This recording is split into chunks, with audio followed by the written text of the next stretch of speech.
Hey everyone, welcome to FilterGrade.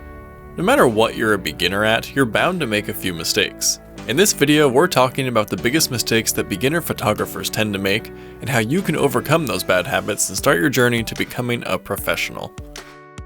Bad exposure. One of the biggest tells of an amateur photographer is an exposure that's either too high or too low. Even when shooting in RAW, there's only so many things you can do about an image that has blown out highlights or buried shadows. Trying to balance them will result in grainy shadows and highlights that have no recoverable detail. Beginners should pay special attention to their exposure. Don't just snap a shot without looking. Make sure you take enough time to look through your viewfinder and make sure you have a well-balanced image. Also make sure to look at your histogram because your LCD screen and viewfinder can't always be trusted. If you're taking a photo with a lot of shadows and highlights, try to underexpose slightly so the highlights are not blown out. Then in editing, you can bring up the shadows. They might have some grain to them, but it's much easier to get details out of shadows in digital photography than it is highlights. Forcing a pose. Many amateur photographers want to show off their portrait skills by asking friends and family to model for them. However, these inexperienced models tend to pose a bit unnaturally, and the beginner photographer doesn't know how to direct their models properly. Instead of trying to force a pose you saw in a famous photo, instead let your models act naturally. Engage them with some friendly conversation, set your camera on a tripod, and take some semi-candid photos. Be mindful of your background. Even in your portrait shots in which the background is heavily blurred, you need to be aware of what's happening in the background. You don't want a random object coming out of the subject's head, you don't want a bright red car in the background behind your subject that stands out. The most popular example of this is trees coming out of your subject's head. It just looks weird. This goes back to taking more time to frame your shot. It's easy for beginners to get caught up in their subject while ignoring what's in the background. Make sure that the background isn't distracting in any way. After all, the subject is the most important part. The background shouldn't draw any focus in most cases. Being more aware of your background also means you can use it to your advantage by framing your subjects creatively. Poor composition.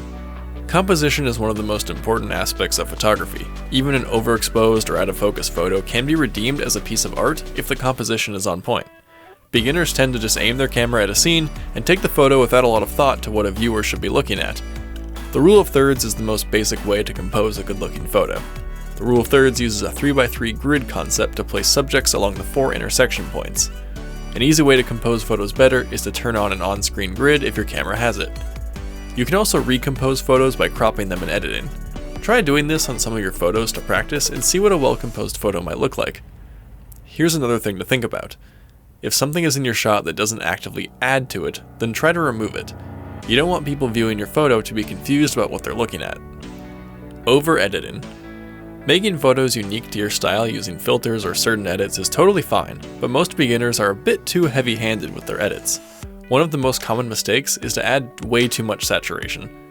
This results in unrealistic colors that are far too bright. Too much of this can make an otherwise good photo look like it was edited by a beginner. Using vibrant colors is perfectly fine, but it's easy to push a photo too far and blow out all of your colors. Shooting in auto mode.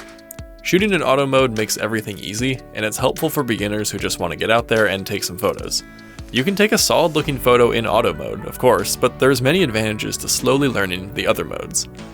Aperture priority lets you set your aperture, so you can get those sought after blurry backgrounds, but it leaves all of your other settings on auto. Try playing around with this mode and seeing how adjusting just your aperture can change the photo. This is a good gateway for getting into the other manual settings on your camera. Take your time learning, as it can be quite overwhelming, even to longtime photographers. Teach yourself one new camera function at a time and make sure you understand what it does. Shooting at eye level. If your first impulse is to take a photo of something at eye level, then congratulations, you just took a photo that hundreds of other photographers have probably already taken. Taking photos like this can feel ordinary. There's nothing special about them. If you're able to, take your shot from above or below eye level. This will make your photos more interesting and make them stand out from the crowd. Look at some of your favorite photographs taken by professionals. Many of them add additional interest by not being taken at eye level. Going too fast. To sum up everything we've said so far, many of these problems can be avoided by just slowing down and taking time to get the perfect shot. Move yourself or your subject to get a better composition. Learn your settings and pay attention to your exposure. Pay attention to the other things happening in your shot. Set up a tripod if you need it. Wait until the perfect time of day to get the best lighting. Photography is not a fast hobby by any means. The best photos are often taken at the perfect moment with a lot of planning. While some great photos can happen completely by chance, that's less likely to happen than a great photo taken after careful planning and arrangement. So next time you're out taking photos, take a deep breath, slow down, and take your perfect photo. We hope you enjoyed these 8 mistakes that beginner photographers make. If you're a beginner, let us know which one of these you'll be working on first. And if you're a professional, let us know your best tips for beginners. We'll catch you all in the next FilterGrade video.